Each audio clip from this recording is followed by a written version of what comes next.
All right, let's get your observance on the National Housing Accord and the commitment to build 1.2 million homes. How's it all going? Well, as I say, it's 12 months on since the announcement of 1.2 million homes over 5 years, which on average is 240,000 homes a year. Last year, we fell well short of that. We just shy of about 170,000 homes. So definitely going to need to pick up the pace if we are going to even come close to building the amount of homes that Australia needs to satisfy the demand.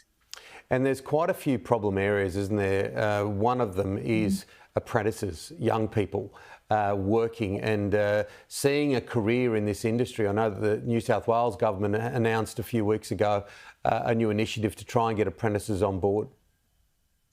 Yeah, so the government have announced an increased incentive, which also starts this month, an increased incentive for apprentices in the residential construction industry, which of course we welcome, but we are 83,000 workers short of the amount of people that we need to meet the housing target. So we're a long way away from having the people that we need, and we've got to do a lot of different things to attract workers to the industry. We've got to get into the schools and improve, and inform parents and students about the career choices.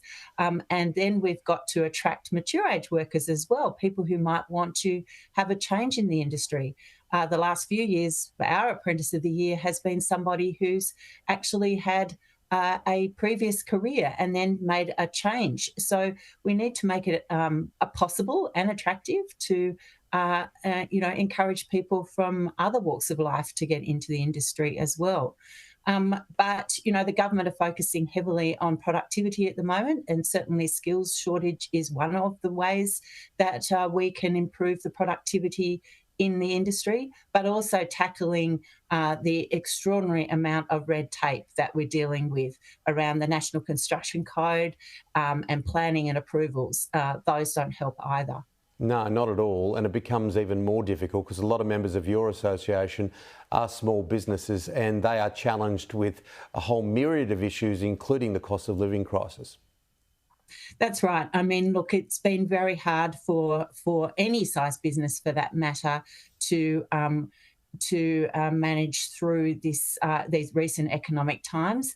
But the small, having this amount of red tape imposed on the industry just doesn't help. I mean, if the building process is drawn out by the extensive government regulations, then it takes much, much longer, obviously, not only to build a home, but also to improve your business and to grow your business. So, that's, I guess, one of the keys that we'll be looking to the government in the coming weeks to figure out how we actually reduce that and make the industry more efficient for small business and large business. And people that just want to get DAs through. I think one of the things that frustrates a lot of individuals, like you've got the red tape over here, then you've got the different ideas of nearly every single council in the country. Like there's, sometimes it's just depending on what someone thinks in a council somewhere. Well, that's right. So in addition to the sort of National Construction Code and state-based planning systems, often a local council can add additional requirements on top of that, which adds more time, adds more complexity, and also can sometimes restrict the type of home that you can build and indeed the customer wants to build. So, those kinds of things are very frustrating and they can add months onto the process. Absolutely, and plenty of dollars as well, Jocelyn. Look, it's great to chat. Yes, yeah, let's do it again soon. I'd love to have a chat down the track. Thanks, Tim.